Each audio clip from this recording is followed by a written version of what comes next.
Another stunning day in Dublin City. I'm off to see a press screening of American Animals, which features our very own Barry Keane. Another example of how Irish film industry is booming. And behind me here, and this is pretty much the epicenter of the Irish film industry here. You've got the Lighthouse Cinema where the screening's happening, which is owned by Element Pictures. A few Oscars in the bag now at this stage. And behind me, Brown Bag Films, which has got 35,000 square feet office space in Smithfield. A real Irish success story, and it's fantastic to see it. American Animals is a scarcely believable film about a narcissistic, self-absorbed painter who sets about creating his own artificial, self-inflicted torture to inspire his own art, which quickly leads to a starving artist eating prison food.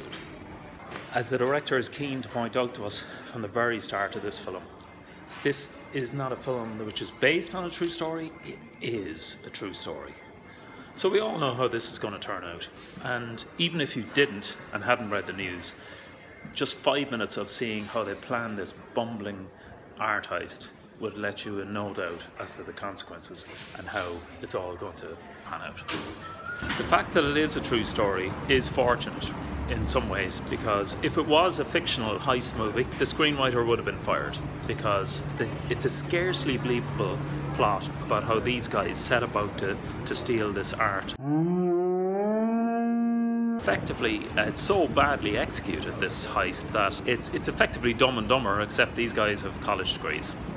I think it was Bob Dylan who said, steal a dime and they put you in jail. Steal an art heist and they don't quite make a king, but they make quite an unflattering movie about your bungling exploits. The kind of unique aspect of this film is that you have an interspersing of the documentary style interviews with the actual protagonists of the actual heist, juxtaposed with the actual reconstruction with the 4 actors, one of which is one of our own Barry Keane. One aspect of his acting in this is he certainly underplays it, and the subtlety is certainly welcome. He mumbles, he's not terribly enthusiastic about the project, or at least pretends not to be enthusiastic about it, and is always racked with doubt all the way through. Some students spend their college years drinking Dutch Gold, stealing traffic cones. This particular student, Spencer, which is played very well by Barry Keane, spends his time looking at the likes of Van Gogh and other tortured artists, and laments the fact that he doesn't have enough oppression and pain and anguish and torture in his own life, and is seeking some sort of unique source of torture, and he certainly does find that, and it's completely self-inflicted and quite ridiculous, and you are really watching this as a voyeur, watching a car crash in very, very slow motion. Even the business case of the whole proposal doesn't really stack up very well.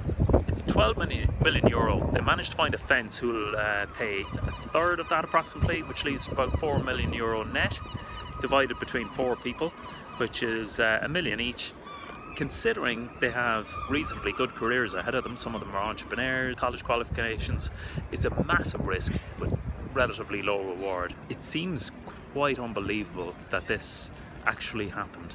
We're introduced to all the characters at the start, and the one that stands out really is Warren, who is a lovable rogue. Really makes you wonder how the other 3 could possibly have placed their trust in this character. And later on in the film they express some doubts as to the veracity of some of the stories that Warren has told them, but you're really left with very little sympathy for them and wondering how could you have trusted this guy and basically put your life in the hands of this guy. While at first the whole exploit might seem like a victimless crime, the true moral dilemma arrives when they have to consider what to do with the librarian and how to manage the librarian, as they put it euphemistically.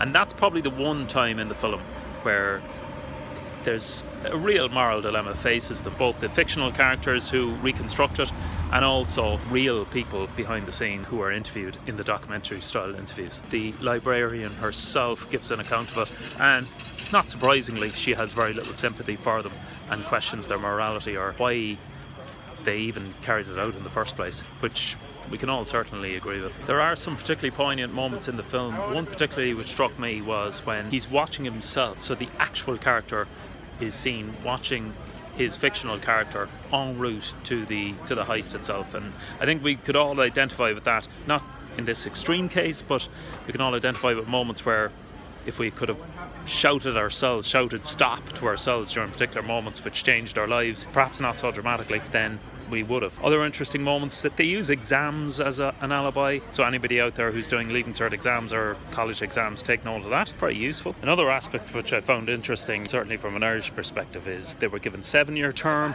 and they were out after 7 years. In Ireland, that would have been 3.